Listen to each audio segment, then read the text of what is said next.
Sé bienvenido al podcast de EMCO Producciones con Edgar Zamora.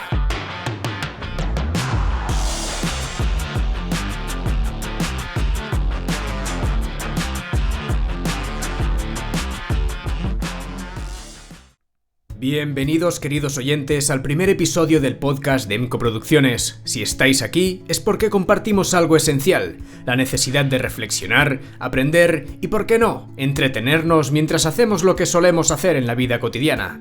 Este espacio no es para los que buscan ruido vacío, es para ti, que estás ahora tranquilamente tomando un café, conduciendo hacia algún lugar, trabajando en algo importante o incluso quemando calorías mientras corres o levantas pesas. Aquí no hay distracciones superfluas, solo conversación sincera y contenido que merece la pena escuchar. Este podcast nace de un momento de transformación personal. Hace unas semanas, tras mi voluntariado en Valencia durante la Dana, me enfrenté a una crisis de fe. Esas que te sacuden y te obligan a replantearte todo. Reflexioné mucho, tanto sobre mi camino como sobre lo que quiero construir con este canal, y me di cuenta de que era hora de crear algo diferente. Un espacio que no exija estar frente a una pantalla, sino que os acompañe en esos momentos del día que dedicáis a escuchar, a pensar y quizá a imaginar. En este primer episodio exploraremos juntos algunos temas que he preparado para vosotros, todos ellos vinculados a las secciones que han estado activas en el canal. Divine Wild Visions, donde hablaremos de la inteligencia del pulpo y del té matcha hecho con hojas de olivo. Política y sociedad, con mi experiencia personal en Valencia tras la Dana como eje central. Economía y emprendimiento, desgranando los fondos indexados y la importancia de la tabla de cash flow. Psicología y espiritualidad, con preguntas incómodas sobre si el no por puede considerarse una droga y reflexiones sobre el sesgo de confirmación. Historias de la historia, un viaje que nos llevará a la reconquista y a nuestra conexión con los neandertales. Revolución científica, explorando avances como la ingeniería de órganos en laboratorio y el positivismo. Personas que inspiran, con Sylvester Stallone más allá de Rocky, Rambo y José Antonio Primo de Rivera pese a su vinculación con el falangismo. Lectura de la semana, donde leeremos el punto 1 del manual de vida de Epicteto.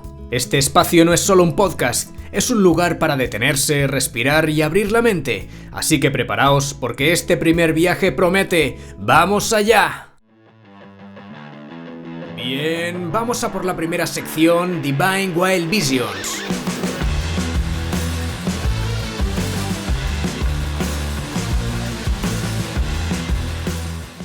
Inteligencia de los pulpos. Comencemos este viaje por la naturaleza hablando de una criatura que parece salida de una novela de ciencia ficción, el pulpo. Este animal, con su aspecto fascinante y sus movimientos casi hipnóticos, esconde uno de los cerebros más complejos del reino animal. Los pulpos no son peces ni mamíferos, son moluscos. Y eso en sí mismo ya es sorprendente.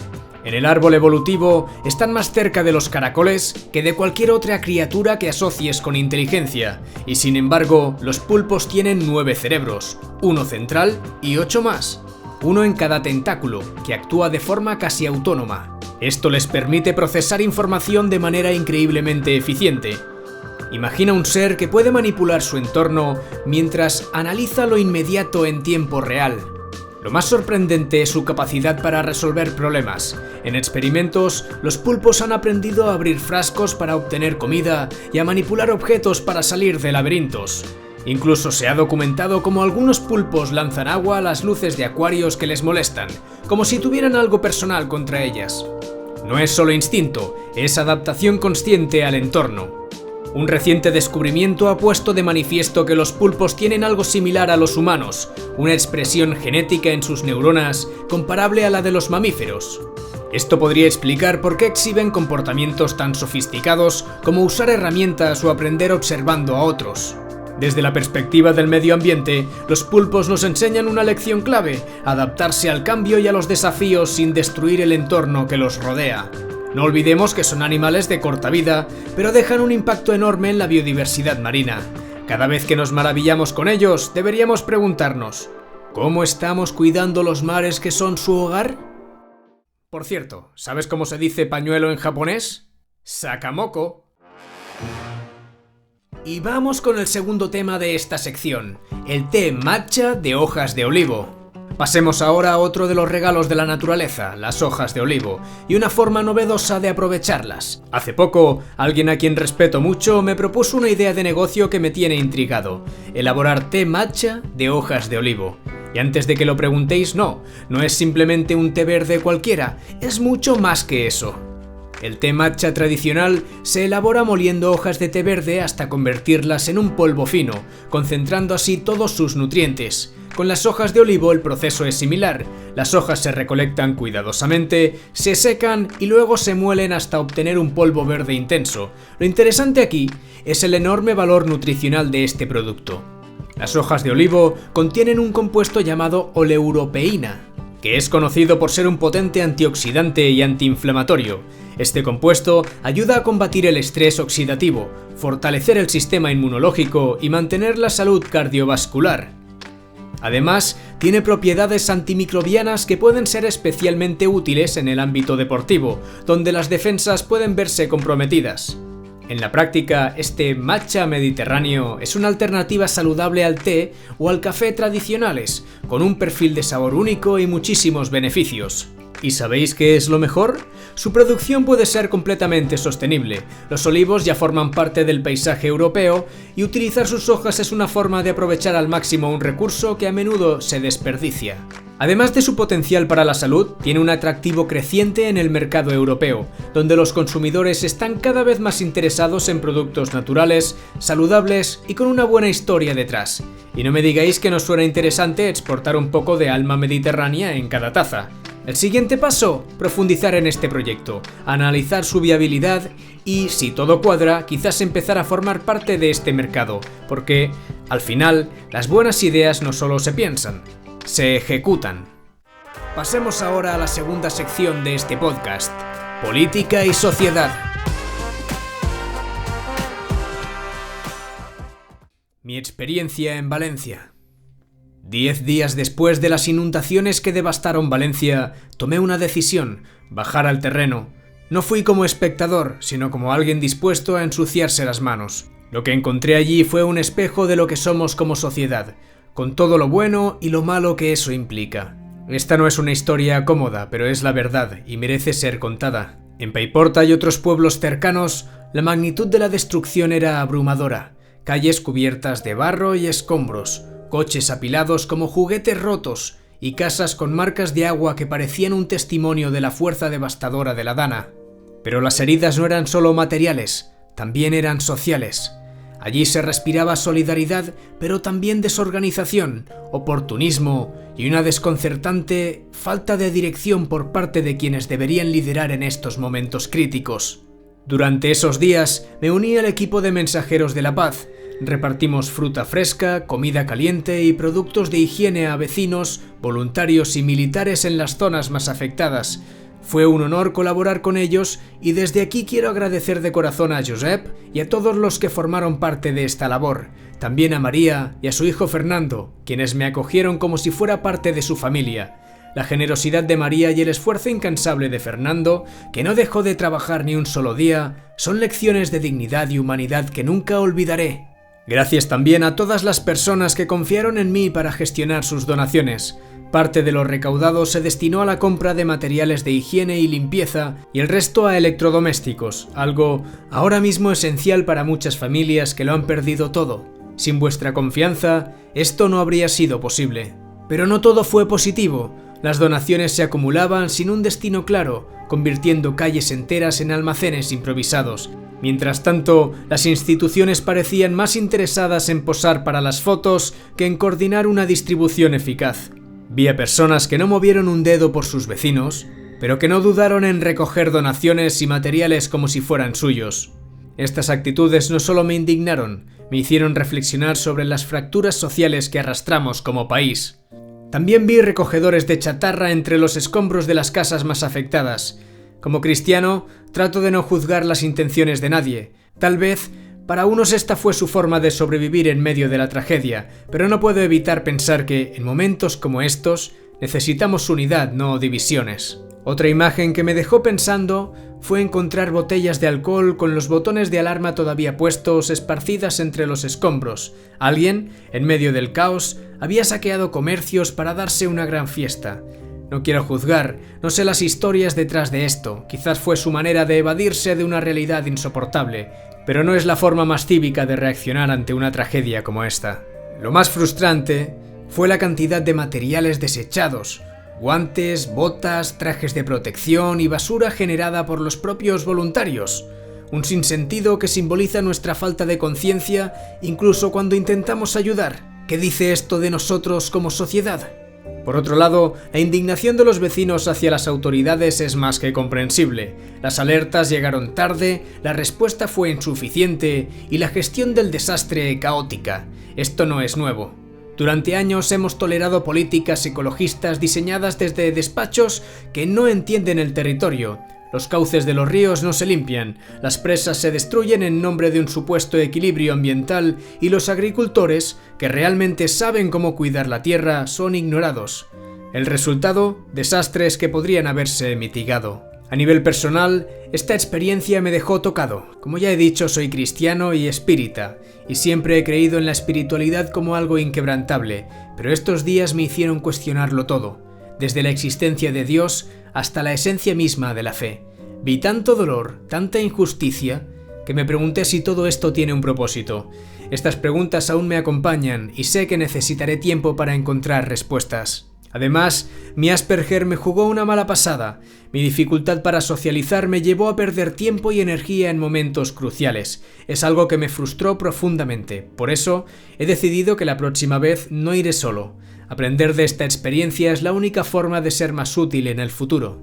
Tras todo lo vivido, paralicé el canal de YouTube por unos días, algo que no había hecho desde que lo abrí hace un año. Este respiro era necesario. Ahora vuelvo con más fuerza, dispuesto a seguir creando contenido que informe, inspire y llame a la acción. Sin embargo, hay algo que aprendí. Aunque las dudas me consuman, no puedo permitirme quedarme paralizado. Actuar, incluso equivocarse, es mejor que el vacío de la inacción, porque al final, lo que define nuestra humanidad es lo que hacemos, no solo lo que creemos. Y seguimos con la sección Economía y Emprendimiento.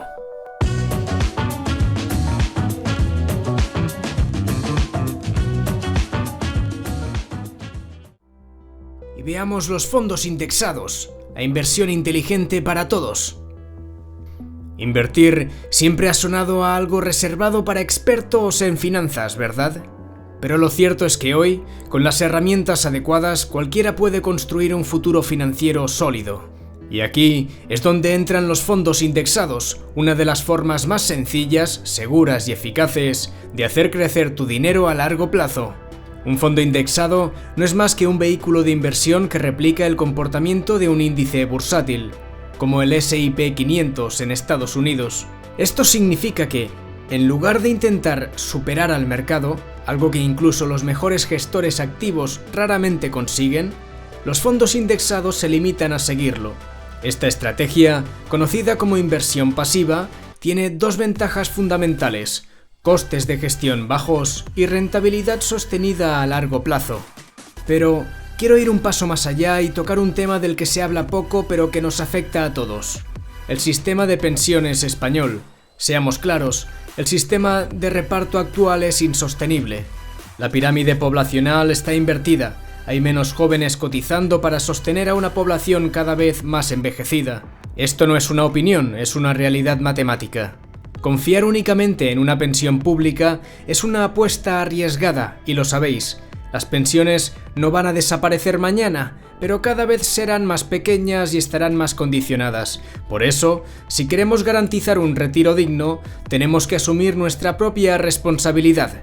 Aquí es donde los fondos indexados se presentan como una alternativa sólida. Invertir regularmente en un fondo indexado, aunque sea con pequeñas cantidades, puede generar un colchón importante de cara al futuro. Y aquí, como ejemplo, quiero presentaros a Trade Republic, una plataforma de inversión que democratiza el acceso a este tipo de herramientas. Desde su aplicación, en el móvil, cualquier persona puede empezar a invertir en fondos indexados con total transparencia y costes mínimos. Veamos un ejemplo. Imaginad que invertís 100 euros al mes en un fondo indexado que replica el S&P 500, con una rentabilidad promedio anual del 7%. En 30 años habréis acumulado más de 120.000 euros. Eso, amigos, es vuestra propia pensión, construida de forma sencilla y accesible. Mi abuelo siempre decía: si te encuentras un billete de 50 euros en el suelo, no lo cojas, seguro que es una trampa. Y así murió, pobre y desconfiado. Y veamos ahora la tabla de cash flow, clave para la salud financiera. Pasemos ahora a una herramienta esencial, tanto para las finanzas personales como para cualquier negocio, la tabla de cash flow. No os dejéis intimidar por el nombre, es simplemente un registro de cómo entra y sale el dinero de vuestra vida o empresa. Si no controláis esto, vais a ciegas, y ya sabemos cómo suelen acabar los que conducen sin GPS. Esta tabla tiene beneficios claros. Por un lado, detectar fugas de dinero. ¿Dónde estás gastando de más? La tabla te lo muestra. También nos sirve para planificar grandes gastos o inversiones. Saber cuánto puedes destinar sin comprometerte. Y por otro lado, nos ayuda a prevenir problemas de liquidez. Es decir, no quedarnos sin dinero para los gastos esenciales. Imagina una familia con ingresos de 2.000 euros mensuales y gastos fijos de 1.600 euros entre hipotecas, suministros y alimentación. Sin una tabla de cash flow, esos 400 euros restantes se esfuman sin darse cuenta. Con ella, pueden asignarlos para ahorrar, invertir o crear un fondo de emergencia. En un negocio, la tabla de cash flow es incluso más crucial. Por ejemplo, un pequeño restaurante debe prever no solo los ingresos diarios, sino también los gastos recurrentes como salarios, alquiler o reposición de materia prima. Una mala gestión del flujo de caja puede hacer que un negocio rentable acabe en la ruina. Además, no tenéis que hacerlo solos. Herramientas como ChatGPT pueden ser un gran aliado. Podéis pedirle que os ayude a diseñar una tabla adaptada a vuestras necesidades. Podemos decirle: ChatGPT, crea una tabla de cash flow mensual para una familia con 2.000 euros de ingresos, 1.600 euros de gastos fijos y un plan de ahorro del 10%. Lo importante no es tanto cuánto ganas, sino cómo gestionas lo que tienes. Y con herramientas como los fondos indexados Trade Republic y una tabla de cash flow bien diseñada, estarás mejor preparado para garantizar no solo el presente, sino también el futuro. Y pasamos a la sección Psicología y Espiritualidad.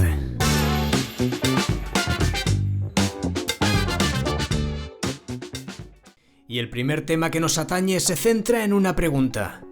¿El no por puede considerarse una droga? Hoy quiero abordar un tema delicado, incómodo incluso, pero que es crucial tratar con honestidad: el impacto del no por en nuestra vida. No solo desde la perspectiva del cerebro y la psicología, sino también desde lo moral, lo espiritual y las relaciones humanas. La pregunta clave es: ¿puede considerarse el no por una droga? La respuesta, aunque sorprendente para muchos, es sí.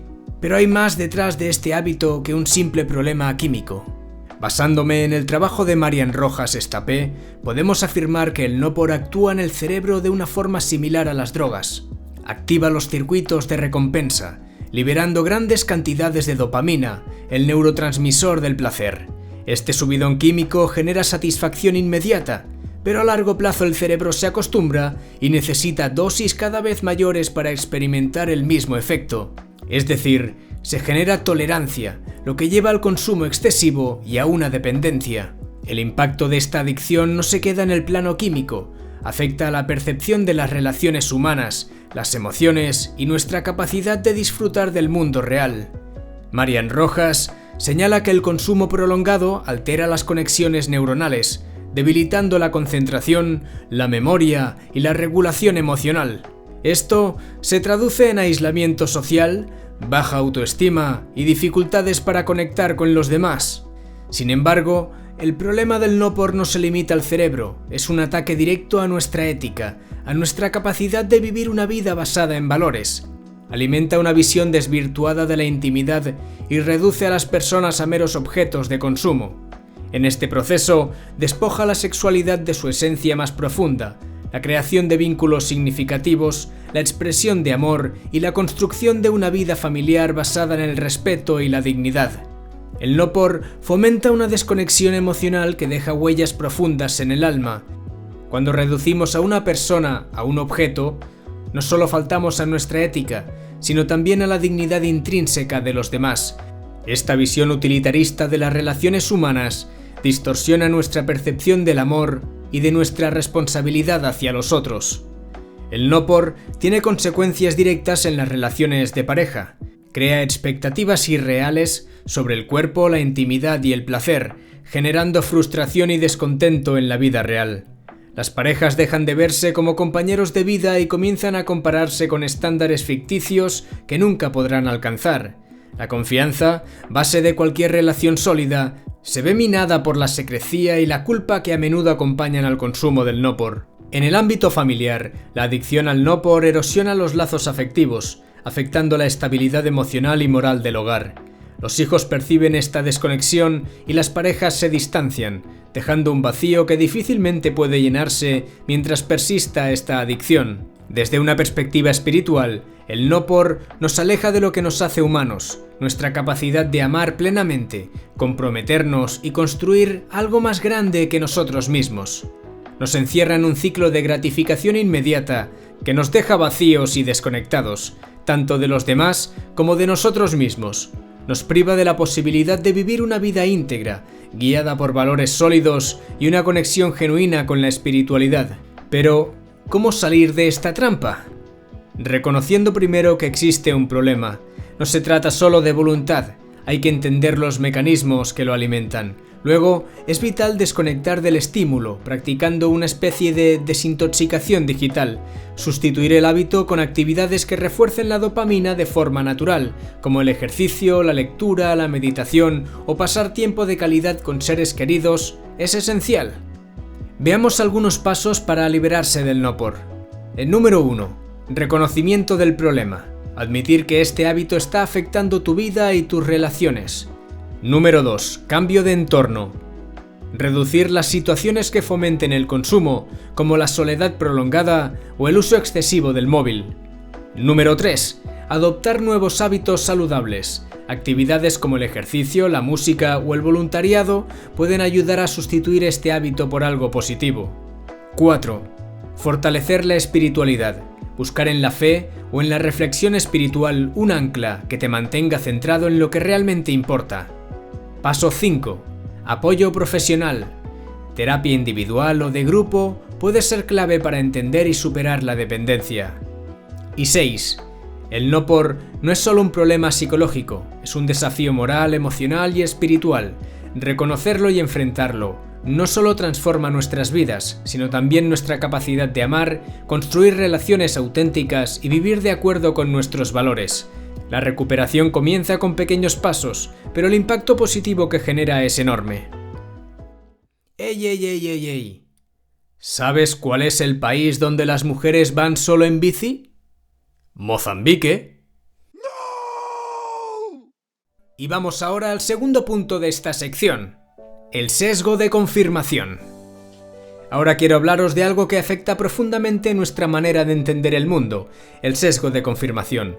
Este fenómeno psicológico, aunque sutil, tiene un impacto enorme en nuestras decisiones, nuestras creencias y la forma en que interpretamos la realidad. El sesgo de confirmación es la tendencia a buscar, interpretar y recordar información que refuerce nuestras ideas previas mientras ignoramos o rechazamos aquello que las contradice. Dicho de otro modo, construimos un filtro mental que nos permite ver solo lo que queremos ver, cerrándonos a cualquier evidencia que desafíe nuestra perspectiva. ¿Y cómo funciona? Imagina que estás convencido de que una dieta específica es la mejor opción para perder peso. Al buscar información, inevitablemente darás más valor a los artículos, vídeos o testimonios que confirmen tu creencia, ignorando estudios o datos que cuestionen su efectividad. Este filtro no solo valida tus ideas, sino que también te aísla de la verdad objetiva. El problema es que este sesgo afecta nuestra capacidad para tomar decisiones acertadas. En el ámbito personal, puede llevarnos a justificar relaciones tóxicas, aferrándonos a los pocos momentos positivos y descartando las señales de alerta. En el ámbito profesional puede hacernos rechazar oportunidades valiosas simplemente porque no encajan con nuestras expectativas iniciales. ¿Y qué daño puede causar? El sesgo de confirmación no solo limita nuestra visión del mundo, sino que también puede perpetuar errores y conflictos. Al no estar dispuestos a considerar puntos de vista opuestos, nos volvemos rígidos y menos capaces de adaptarnos al cambio. Esto puede generar estancamiento personal y dificultades en nuestras relaciones y decisiones que, a largo plazo, resulten perjudiciales. En un mundo tan polarizado como el actual, el sesgo de confirmación alimenta las divisiones sociales. Nos encerramos en burbujas de información que refuerzan nuestras creencias, sin darnos cuenta de que esto nos aleja del diálogo y de la comprensión mutua. Pero, ¿cómo detectar y evitar el sesgo de confirmación? El primer paso para combatirlo es reconocer que todos, en mayor o menor medida, estamos afectados por este fenómeno. Nadie está exento. Sin embargo, podemos tomar medidas para minimizar su impacto, como por ejemplo practicar la apertura mental. Busca activamente información que contradiga tus creencias. Esto no significa abandonar tus ideas, sino validarlas con una perspectiva más equilibrada. También puedes hacer preguntas correctas. En lugar de buscar pruebas que confirmen lo que ya piensas, pregúntate, ¿qué evidencia existe en contra de esto? ¿Y si me estoy equivocando? Por otro lado, podemos estar dispuestos a escuchar puntos de vista opuestos. Participa en conversaciones con personas que no compartan tu perspectiva. Esto no solo enriquece tu visión del mundo, sino que también te ayuda a comprender mejor a los demás. Y también es importante adoptar la prudencia. Antes de tomar una decisión relevante, analiza todos los ángulos posibles y sé consciente de tus propias limitaciones. Veamos un ejercicio práctico. Para ejemplificar, imagina que estás pensando en cambiar de trabajo. Si te dejas llevar por el sesgo de confirmación, buscarás solo razones que justifiquen esa decisión. Mi jefe no me valora, el ambiente no es el mejor, etc. Pero si adoptas una postura crítica, buscarás también argumentos en contra. ¿Estoy aprovechando todas las oportunidades en mi puesto actual? ¿Es el problema el entorno o mi actitud? Este ejercicio de introspección puede ayudarte a tomar decisiones más acertadas. En resumen, el sesgo de confirmación es un desafío constante, pero con autoconciencia y práctica podemos reducir su impacto. Si somos capaces de cuestionarnos y de abrirnos a nuevas ideas, estaremos mejor preparados para navegar un mundo lleno de incertidumbre y tomar decisiones más sabias y equilibradas. Continuamos con la sección Historias de la Historia.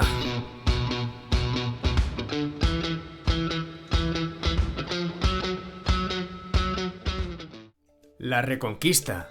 8 siglos de lucha por la identidad de España. Hablar de la Reconquista no es hablar de un episodio histórico cualquiera, es hablar de una gesta que definió el alma de España durante 8 siglos. Es hablar de hombres y mujeres que no se rindieron ante la adversidad, que lucharon por recuperar lo que consideraban suyo, enfrentándose a un enemigo poderoso y bien organizado. Porque la Reconquista no fue solo una guerra, fue una resistencia cultural, religiosa y sobre todo identitaria. Cuando los musulmanes invadieron la península ibérica en el año 711, el reino visigodo colapsó como un castillo de naipes, pero no todos se doblegaron. En las montañas de Asturias, un puñado de hombres liderados por don Pelayo plantó cara en la batalla de Covadonga en el 722. No fue una gran victoria militar, pero fue el germen de algo mucho más grande, el inicio de la resistencia. Lo curioso de la Reconquista es que no fue un esfuerzo coordinado desde el principio. Durante siglos fueron pequeños reinos, cada uno con sus intereses y sus disputas, los que empujaron poco a poco la frontera hacia el sur. Asturias, León, Castilla, Aragón y Navarra se convirtieron en los protagonistas de una epopeya que mezclaba espadas y oraciones, alianzas y traiciones. En cada pueblo liberado, en cada castillo conquistado, se iba forjando la idea de España, aunque aún no se llamase así. Uno de los detalles más fascinantes de la Reconquista es cómo las diferencias culturales entre cristianos y musulmanes dejaron su huella en la península. El arte mudéjar, la arquitectura andalusí y las palabras árabes que aún usamos son testigos de un choque de civilizaciones que también fue un intercambio. Pero no nos equivoquemos, la Reconquista no fue una simple convivencia pacífica, fue una guerra larga, dura y a menudo despiadada. Avancemos al siglo XIII. en 1212, la batalla de las Navas de Tolosa marcó un antes y un después. Los reinos cristianos, unidos en una coalición insólita, derrotaron al ejército almohade en una de las victorias más emblemáticas de la Reconquista. Este triunfo abrió las puertas a un avance imparable que culminaría en 1492, cuando los reyes católicos tomaron Granada, poniendo fin a casi 800 años de ocupación musulmana. ¿Y qué queda hoy de todo aquello? Queda el legado de un pueblo que supo resistir, adaptarse y finalmente prevalecer. La Reconquista no es solo historia, es un recordatorio de lo que somos capaces de hacer cuando creemos en algo más grande que nosotros mismos. Porque España, con todas sus luces y sombras, se forjó a golpe de coraje, fe y perseverancia. Y eso, amigos, es algo de lo que siempre debemos sentirnos orgullosos. Y por cierto, ¿de dónde es originario Pinocho? ¿De Madeira? Y pasamos al siguiente tema, nuestra conexión con los neandertales, un vínculo más profundo de lo que creíamos. Si retrocedemos aún más en el tiempo, a los confines de la prehistoria, nos encontramos con los neandertales, nuestros parientes más cercanos. Durante décadas, la imagen que hemos tenido de ellos ha sido injusta y simplista, brutos, torpes, primitivos y condenados a la extinción. Pero la ciencia, como siempre, tiene la maravillosa capacidad de romper mitos, y hoy sabemos que los neandertales no solo fueron mucho más inteligentes y complejos de lo que creíamos, sino que su legado vive dentro de nosotros. Los descubrimientos recientes han cambiado completamente nuestra percepción. Gracias a la genética, sabemos que el ser humano moderno comparte entre un 1 y un 4% de su ADN con los neandertales. Esto no es un dato anecdótico, es la prueba de que no solo coexistimos con ellos durante miles de años, sino que nos cruzamos y dejamos descendencia conjunta. En otras palabras, ellos no desaparecieron del todo, una parte de ellos está literalmente en nuestra sangre. ¿Pero qué tipo de seres eran? Los neandertales eran increíblemente adaptables. Sobrevivieron durante cientos de miles de años en entornos tan hostiles como Europa durante las glaciaciones. Sus herramientas, como lanzas y cuchillos de piedra, eran avanzadas para su tiempo, y hay evidencia de que cazaban grandes animales en equipo, lo que requiere planificación y cooperación. Además, recientes hallazgos sugieren que practicaban algún tipo de arte y enterraban a sus muertos, lo que indica una conciencia simbólica y espiritual. Un ejemplo fascinante es el uso de pigmentos y plumas en adornos personales. Estos detalles muestran que tenían un sentido de la estética y probablemente de la identidad grupal. También sabemos que su cerebro era más grande que el nuestro, lo que sugiere una capacidad cognitiva impresionante, aunque diferente a la nuestra. Entonces, ¿por qué desaparecieron? La hipótesis más aceptada es que no fue una extinción violenta, sino una integración progresiva. Los humanos modernos, con una tecnología más avanzada y redes sociales más amplias, probablemente los desplazaron poco a poco, aunque no sin mezclarse con ellos. No fueron vencidos, fueron asimilados. ¿Qué nos enseñan los neandertales hoy? Que nuestra historia no es una línea recta, sino un mosaico de encuentros, adaptaciones y legados. Ellos no eran tan diferentes de nosotros, sentían, pensaban y se enfrentaban al mundo con las herramientas que tenían. Reconocer su humanidad nos ayuda a entender mejor la nuestra. Y seguimos con la sección Revolución Científica.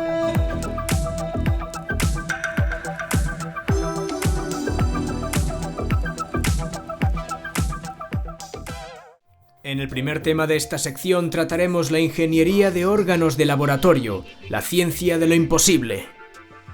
Imaginad por un momento un futuro en el que un hígado fallido no sea una condena, sino una simple espera a que la impresora termine de trabajar. Donde un corazón dañado no signifique una lista de espera interminable, sino una llamada al laboratorio para recoger uno nuevo. Parece ciencia ficción, ¿verdad? Pues no lo es.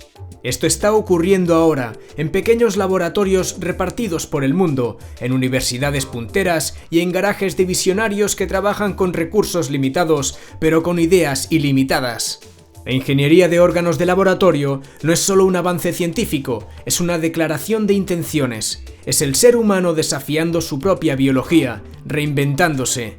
Desde los primeros experimentos con células madre en los años 90 hasta la impresión 3D de tejidos funcionales en esta última década, el progreso ha sido vertiginoso.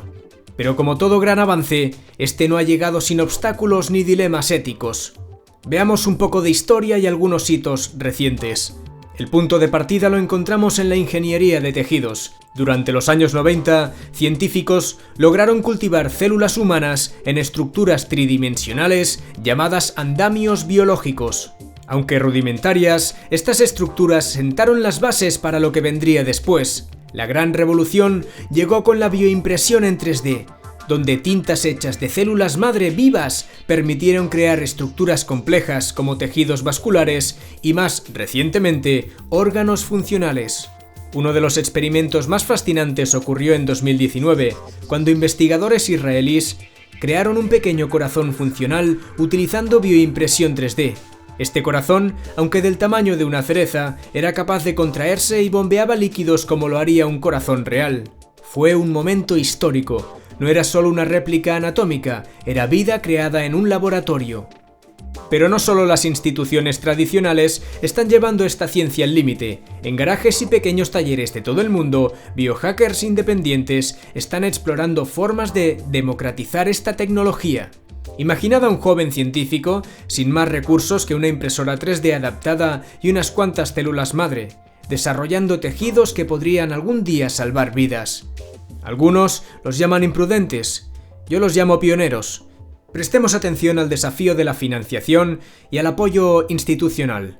Aquí es donde encontramos el mayor obstáculo. Esta tecnología requiere una inversión considerable, equipos sofisticados, personal altamente cualificado y años de investigación. Aunque algunos gobiernos están comenzando a destinar recursos a este campo, la mayor parte del financiamiento proviene de empresas privadas y filántropos visionarios. Y eso, francamente, no es suficiente. Pensad en esto. Mientras países destinan miles de millones a industrias armamentísticas o subvencionan sectores que ya están obsoletos, la ingeniería de órganos sigue luchando por cada euro. Es un sinsentido.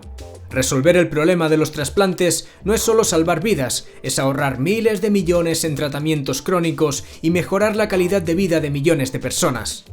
Bueno, atendamos ahora a los beneficios tangibles, lo que podemos esperar. En términos prácticos, la ingeniería de órganos promete revolucionar la medicina en 3 etapas temporales. A corto plazo, resolver las listas de espera para trasplantes. Actualmente, en España, más de 4.000 personas esperan un órgano cada año. Imagina un futuro donde esas listas no existan, donde nadie muera esperando un trasplante que nunca llega. A medio plazo, tratamientos personalizados. Si los órganos se crean a partir de tus propias células, el riesgo de rechazo desaparece. Es un avance tan importante como el descubrimiento de los antibióticos. Y a largo plazo, regenerar cuerpos enteros. La idea de que, en un futuro, podamos sustituir no solo órganos, sino también tejidos dañados por el envejecimiento o enfermedades, es algo que ahora mismo suena utópico, pero que cada día está más cerca. Os voy a exponer algunos datos que impactan. Cada día mueren 17 personas en el mundo por falta de órganos. Con la bioimpresión, este número podría reducirse a 0. El coste promedio de un trasplante de corazón supera los 120.000 euros. ¿Cuánto ahorraríamos si pudiéramos imprimir un órgano por una fracción de ese precio? La investigación sobre bioimpresión crece a un ritmo del 15% anual, pero sigue representando solo una pequeña fracción del gasto global en salud. De todas formas, este es un futuro al alcance de nuestras manos. La ingeniería de órganos no solo es una promesa médica, es una declaración sobre lo que significa ser humano. Es el reflejo de nuestra capacidad para superar límites. Pero este futuro necesita algo más que tecnología. Necesita voluntad política, financiación y, sobre todo, valentía para apostar por lo imposible. Oye. Un niño le dice a su madre: «Mamá, en el colegio me llaman distraído». Y la mujer responde: «Niño, tú vives en la casa de enfrente». Y en el segundo tema de esta sección trataremos el positivismo. Ciencia y espiritualidad en colisión. Recuerdo que hace unos 20 años, cuando apenas estaba descubriendo el rap español, me topé con una canción que marcó mi adolescencia. Te lo traigo, de El Santo. Su estribillo decía: «Traigo el positivismo. positivismo y lo traigo en esta canción para que vean los enemigos que la música es bendición. Yo traigo el positivismo y lo traigo en esta canción. Ahora bien, os aviso, el positivismo del que vamos a hablar aquí nada tiene que ver con esa idea optimista y alegre. El positivismo como movimiento filosófico es algo muy diferente y mucho más controvertido. Este nació en el siglo XIX de la mano del pensador francés Auguste Comte, quien defendía que el único conocimiento válido es aquel que se obtiene a través de la observación empírica y el método científico. Según esta corriente, todo lo que no pudiera medirse, observarse o comprobarse quedaba fuera del ámbito de lo real. En esencia, el positivismo rechazaba cualquier noción de lo espiritual, lo metafísico o lo intangible, considerando que estas ideas pertenecían a una etapa primitiva del pensamiento humano.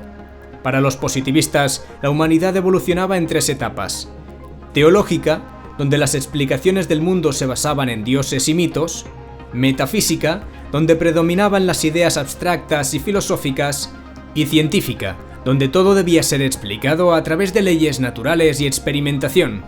Esta última etapa, según Comte, representaba el ápice de la evolución intelectual. En su época, esta visión fue revolucionaria, ya que impulsó el desarrollo de la ciencia moderna y la tecnología. Sin embargo, como toda postura extrema, su enfoque tuvo limitaciones claras que persisten hasta hoy. Veamos los límites del positivismo y de la ciencia actual. El positivismo sigue influyendo profundamente en la comunidad científica actual, especialmente en Europa. La mayoría de las investigaciones se realizan bajo el paradigma de que solo es real aquello que puede ser medido, cuantificado y reproducido en un laboratorio.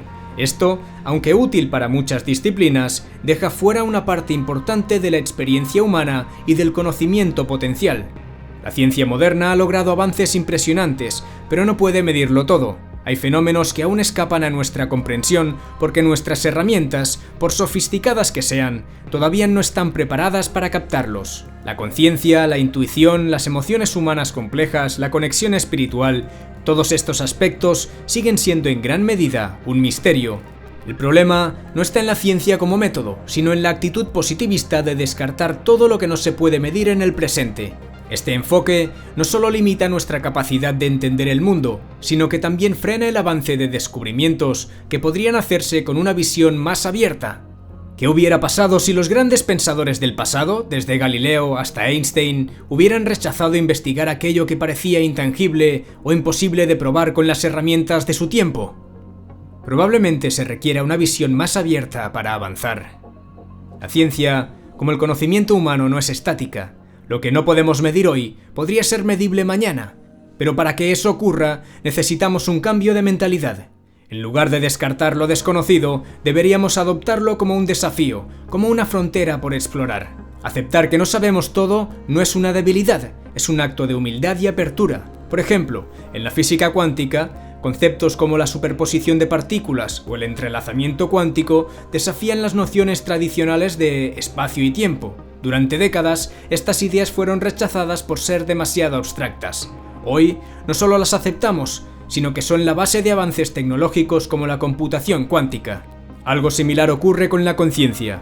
Aunque aún no podemos definirla ni medirla completamente, investigaciones en neurociencia y psicología comienzan a arrojar luz sobre su complejidad. Pero si nos limitamos a los parámetros positivistas tradicionales, dejamos fuera una parte esencial de lo que somos como seres humanos. Quizás sea interesante un enfoque equilibrado, puesto que el positivismo tiene su mérito, pues nos ha dado las herramientas para avanzar de manera estructurada y eficiente. Pero no debemos caer en el error de convertirlo en una doctrina cerrada. La ciencia y la espiritualidad, lejos de ser incompatibles, pueden ser complementarias. Una ciencia abierta, que no se limite por lo que puede o no puede medir hoy, es una ciencia que estará mejor preparada para los desafíos del futuro. Pasamos a la sección Personas que inspiran.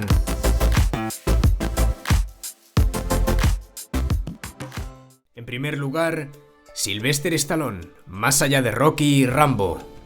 Hablar de Sylvester Stallone es hablar de alguien que encarna la esencia misma de la superación personal.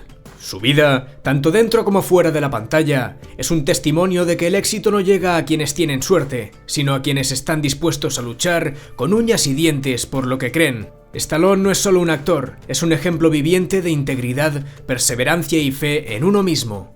Sylvester Gardencio Stallone nació el 6 de julio de 1946 en Nueva York, en un hogar modesto. Desde su nacimiento, la vida le mostró sus dientes. Una complicación durante el parto le dañó un nervio, paralizando parte de su rostro y afectando su forma de hablar. A esto se sumó una infancia difícil marcada por problemas familiares, el divorcio de sus padres y constantes cambios de colegio. Para cualquiera, estas circunstancias habrían sido una excusa válida para rendirse, pero Stallone eligió un camino diferente. Durante los años 70, la vida no fue amable con él. Vivió en condiciones precarias, enfrentándose al rechazo constante de productores y directores que lo consideraban poco atractivo para la pantalla. Con apenas $100 en el bolsillo, incluso tuvo que vender a su perro, su única compañía, por $50 para poder comer. Ese momento, según él, fue uno de los más bajos de su vida, pero también fue el catalizador de algo extraordinario. Con la convicción de que su destino estaba en sus manos, escribió el guión de Rocky en solo 3 días. Inspirado en una pelea entre Mohamed Ali y el desconocido Chuck Wepner, Stallone plasmó en el papel la historia de un boxeador que, a pesar de todas las probabilidades, encuentra la fuerza para enfrentarse al campeón del mundo. Cuando los estudios le ofrecieron $350.000 por el guión, pero sin permitirle protagonizar la película, Stallone se negó. No importaba que estuviera prácticamente en la calle, su integridad valía más que el dinero. Finalmente los estudios cedieron y Rocky no fue solo un éxito, sino un fenómeno cultural que ganó 3 premios Oscar, incluido Mejor Película. El éxito de Rocky fue solo el comienzo. A lo largo de su carrera, Stallone interpretó a personajes que se convirtieron en símbolos de resiliencia y lucha. Rambo, con su crítica implícita a la guerra y su representación de un hombre roto por el conflicto, consolidó su estatus como estrella global. Pero detrás de estos personajes había un hombre que seguía enfrentándose a los golpes de la vida. En los años 90, cuando su carrera comenzó a decaer, en lugar de retirarse o conformarse, Stallone reinventó su imagen, demostrando que no era solo un héroe de acción, sino un actor con profundidad emocional. ¿Pero qué sabemos de Stallone detrás de las cámaras? Más allá de su carrera como actor, Stallone también ha sido guionista, director y productor, demostrando que su talento va mucho más allá de los músculos y las escenas de acción. Escribió y dirigió varias de las películas de la saga Rocky, y su atención al detalle y pasión por contar historias auténticas lo han convertido en un referente en Hollywood. Sin embargo, lo que más inspira de Stallone es su filosofía de vida. En una de sus frases más memorables dice: "No se trata de lo fuerte que puedas golpear, sino de cuántos golpes puedes recibir y seguir avanzando". Esta idea no solo define a Rocky, sino también a Stallone como persona. Nos enseña que la vida no es un camino fácil, pero que lo que realmente importa es nuestra capacidad para levantarnos después de cada caída. Vamos a resumir algunas de las lecciones de vida de Sylvester Stallone. Número 1. Creer en uno mismo, incluso cuando nadie más lo hace. Stallone nunca dejó que las oportunidades de los demás determinaran su destino. Número 2. El valor de la integridad. Rechazar una oferta de $350.000 cuando no tienes nada requiere un nivel de convicción que pocos poseen. Número 3. Reinventarse constantemente. Cuando su carrera parecía estar acabada, encontró nuevas formas de destacar, demostrando que el éxito no es un destino, sino un proceso continuo. Y número 4. Ayudar a los demás. Stallone ha utilizado su éxito para apoyar causas benéficas, incluyendo organizaciones que ayudan a veteranos de guerra y niños desfavorecidos. Stallone no es perfecto, y él mismo lo reconoce, pero precisamente en su imperfección, en sus errores y fracasos, encontramos un hombre auténtico, alguien que no teme mostrar sus cicatrices y que nos recuerda que la grandeza no está en nunca caer, sino en levantarse cada vez que lo hacemos. Hoy, Sylvester Stallone sigue siendo una figura relevante, no solo en el cine, sino como símbolo de superación personal. Nos enseña que, aunque la vida nos golpee con fuerza, siempre podemos levantarnos y luchar por lo que realmente importa. Dime una cosa, ¿sabes cómo se llama el campeón de buceo japonés? Tocó fondo. Oh my God. ¿Y el subcampeón? Casi Toco. Y pasamos a otra persona de gran relevancia en España y olvidada en los libros de historia. José Antonio Primo de Rivera, más allá del falangismo. Hablar de José Antonio Primo de Rivera es como caminar por un campo minado de interpretaciones, prejuicios y simplificaciones históricas. Su figura, profundamente ligada al falangismo, ha sido usada, tergiversada y manipulada tanto por quienes lo veneraron como por quienes lo demonizaron. Pero, si logramos mirar más allá de la ideología y del contexto polarizado que lo rodeó, lo que encontramos es a un hombre de principios, inteligencia y visión, atrapado en un tiempo que no le dio tregua. Nacido en 1903, José Antonio era hijo de Miguel Primo de Rivera, el dictador que gobernó España entre 1923 y 1930. Desde su infancia, estuvo rodeado de un ambiente político que marcaría su vida. Sin embargo, su camino no fue el de un simple heredero del poder. José Antonio estudió Derecho y se destacó como un abogado brillante, con una profunda sensibilidad hacia los problemas sociales de su época. En un país dividido por la pobreza, la injusticia social y las tensiones políticas, José Antonio vivió en el falangismo un vehículo para ofrecer soluciones. Fundó la Falange Española en 1933, inspirado en el fascismo italiano, sí, pero también profundamente influido por un sentido de identidad nacional y justicia social que consideraba necesario para unificar España. Sus propuestas fueron la de unidad, justicia y trabajo. El mensaje de José Antonio, aunque asociado al falangismo, estaba impregnado de un humanismo que lo diferenciaba de otros líderes de ideologías similares en Europa. Su visión era profundamente española, basada en tres pilares fundamentales. Por un lado, la unidad nacional. José Antonio veía a España como una familia, donde las divisiones políticas, económicas y sociales debían superarse en favor del bien común. Su discurso abogaba por una reconciliación entre clases, creyendo que el capitalismo descontrolado y el marxismo solo profundizaban las heridas de un país fracturado. En una de sus frases más memorables dijo: «El capitalismo es un sistema injusto que convierte al hombre en un lobo para el hombre, el marxismo un odio que destruye todo lo que toca». En segundo lugar, la justicia social. Primo de Rivera defendía la dignidad del trabajo y la necesidad de garantizar condiciones de vida justas para los obreros. En un tiempo en que las huelgas y la explotación laboral estaban a la orden del día, su mensaje buscaba un equilibrio entre el capital y el trabajo, inspirado en las encíclicas sociales de la Iglesia Católica. Proponía nacionalización de sectores estratégicos, la reforma agraria y la protección del pequeño comercio frente a los grandes monopolios. El tercer pilar es el de patriotismo constructivo. Para José Antonio, el patriotismo no era un simple sentimiento, sino una responsabilidad. Creía en una España fuerte y solidaria, capaz de superar sus diferencias internas para proyectarse como una nación próspera y unida. Su idea del patriotismo estaba impregnada de espiritualidad y servicio. No era cuestión de imponer, sino de construir. Pero más allá de sus palabras, ¿cuáles fueron sus acciones? José Antonio no solo fue un teórico, sino un hombre de acción.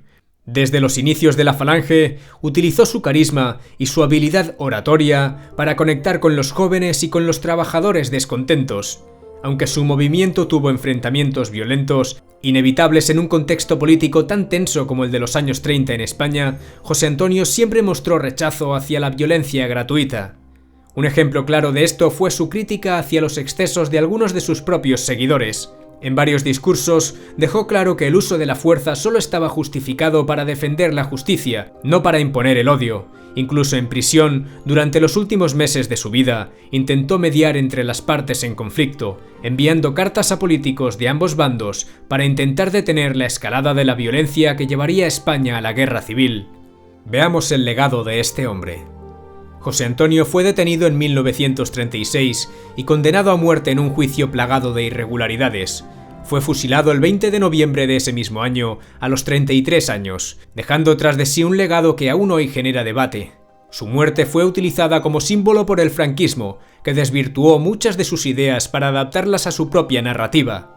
Sin embargo, aquellos que estudian su vida con objetividad reconocen que José Antonio Primo de Rivera no era un fascista al uso, sino un hombre atrapado por su tiempo, con ideas que intentaban ir más allá de la polarización y el odio. Es importante abordar la figura de José Antonio desde su contexto histórico. No podemos ignorar que su movimiento, la Falange, fue instrumentalizado por el franquismo para justificar políticas autoritarias y represivas. Sin embargo, juzgar al hombre únicamente por lo que otros hicieron en su nombre sería un error. José Antonio representaba una visión más idealista, profundamente arraigada en el respeto al trabajo, la justicia social y la unidad nacional. El falangismo como ideología está extinto, pero estudiar la vida y obra de Primo de Rivera nos invita a reflexionar sobre cómo incluso en los movimientos más controvertidos pueden surgir personas de buena voluntad, comprometidas con el progreso y la justicia. No se trata de justificar ideologías, sino de entender que la historia está llena de matices y que de cada figura podemos aprender algo valioso. José Antonio Primo de Rivera nos deja un recordatorio, la importancia de la coherencia entre lo que se dice y lo que se hace. En un tiempo marcado por la división y el odio, intentó buscar soluciones que trascendieran los intereses individuales o partidistas. Sus ideas, aunque incompletas y a menudo desvirtuadas, nos hablan de un hombre que, pese a los errores de su tiempo, se mantuvo firme en su compromiso con un ideal de justicia y unidad. Y finalmente vamos con la lectura de la semana.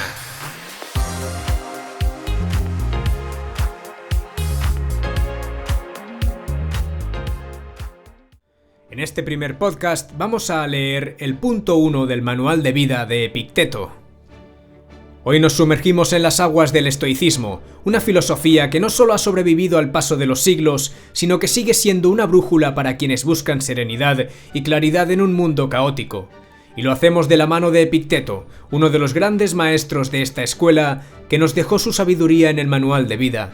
Este pequeño libro, con sus ideas sencillas pero profundas, nos recuerda que la libertad no está en cambiar el mundo, sino en cambiar nuestra relación con él. El primer punto del manual es una lección de oro sobre lo que puedes controlar y lo que no. Este principio fundamental del estoicismo nos invita a reflexionar sobre las fronteras de nuestra influencia y a aceptar lo inevitable, porque, como diría un buen estoico, la verdadera batalla no está fuera, sino dentro de nosotros. Vamos a leerlo juntos. Epicteto, Manual de Vida, punto 1. Sobre lo que puedes controlar y lo que no. La felicidad y la libertad comienzan con la clara comprensión de un principio. Algunas cosas están bajo nuestro control y otras no. Solo tras haber hecho frente a esta regla fundamental y haber aprendido a distinguir entre lo que podemos controlar y lo que no, serán posibles la tranquilidad interior y la eficacia exterior. Bajo control están las opiniones, las aspiraciones, los deseos y las cosas que nos repelen. Estas áreas constituyen con bastante exactitud nuestra preocupación, porque están directamente sujetas a nuestra influencia. Siempre tenemos la posibilidad de elegir los contenidos y el carácter de nuestra vida interior. Fuera de control, sin embargo, hay cosas como el tipo de cuerpo que tenemos, el haber nacido en la riqueza o el tener que hacernos ricos, la forma en que nos ven los demás y nuestra posición en la sociedad. Debemos recordar que estas cosas son externas y por ende no constituyen nuestra preocupación. Intentar controlar o cambiar lo que no podemos tiene como único resultado el tormento. Recordemos, las cosas sobre las que tenemos poder están naturalmente a nuestra disposición, libres de toda restricción o impedimento, pero las cosas que nuestro poder no alcanza son debilidades, dependencias, o vienen determinadas por el capricho y las acciones de los demás. Recordemos también que si pensamos que podemos llevar las riendas de cosas que por naturaleza escapan a nuestro control, o intentamos adoptar los asuntos de otros como propios, nuestros esfuerzos se verán desbaratados y nos convertiremos en personas frustradas, ansiosas y criticonas. Bien, maravilloso, ¿verdad? En este primer punto, Epicteto no nos da una receta mágica para evitar los problemas de la vida, sino una estrategia para enfrentarlos con dignidad. La idea central es tan simple como poderosa. Hay cosas que dependen de nosotros y cosas que no. El sufrimiento, dice, no viene tanto de lo que sucede, sino de nuestra incapacidad para aceptar lo inevitable. En nuestra sociedad actual, obsesionada con el control, esta enseñanza parece una revolución. Pasamos horas preocupándonos por cómo nos ven los demás, por el éxito material o por los eventos que no podemos influir. Pero Epicteto nos recuerda que esa batalla está perdida desde el principio. No podemos cambiar las opiniones de otros, ni el aparente azar que marca el lugar y el tiempo de nuestro nacimiento. Sin embargo, siempre podemos elegir cómo respondemos a estas circunstancias, y en esa elección reside nuestra libertad. El estoicismo no es resignación, como a veces se malinterpreta, sino aceptación activa. Cuando dejamos de gastar energía en lo que está fuera de nuestro alcance, podemos concentrarnos en lo que sí podemos transformar, nuestras decisiones, nuestras emociones y nuestra perspectiva de la vida. Imaginemos un navegante enfrentándose a una tormenta. No puede calmar el mar ni cambiar el viento, pero puede ajustar sus velas. En eso consiste el estoicismo, en aprender a manejar lo que está en nuestras manos, dejando de lado lo que no podemos controlar. Para vivir bajo esta filosofía debemos practicar la autoconciencia, preguntarnos cada día qué está bajo mi control y qué no. Y sobre todo, tener el coraje de actuar sobre lo primero y la humildad de aceptar lo segundo. Epicteto nos da una advertencia final: intentar controlar lo incontrolable no solo es inútil, sino que nos vuelve personas frustradas y ansiosas. En un mundo que constantemente nos empuja a quererlo todo, su mensaje es una invitación a la paz, porque, al final, la felicidad no está en dominar el mundo, sino en aprender a vivir en armonía con él. Y así cerramos el primer episodio del podcast de EMCO Producciones. Ha sido un viaje lleno de ideas, reflexiones y esas pequeñas grandes preguntas que nos ayudan a entender mejor el mundo y a nosotros mismos. Este es solo el comienzo de un proyecto que buscará acompañaros semana tras semana. Quiero aprovechar para contaros que este podcast se publicará todos los martes a las 10 de la noche, así que ya sabéis, aquí os estaremos esperando para reflexionar, aprender y disfrutar de este espacio que hemos construido juntos. Gracias por formar parte de este primer episodio. Si os ha gustado, no olvidéis suscribiros al canal, dejar vuestro me gusta y compartir este contenido con quien creáis que pueda disfrutarlo. Nos vemos en el próximo episodio. Hasta entonces, recordad, lo importante no es tener todas las respuestas, sino disfrutar del camino mientras las buscamos.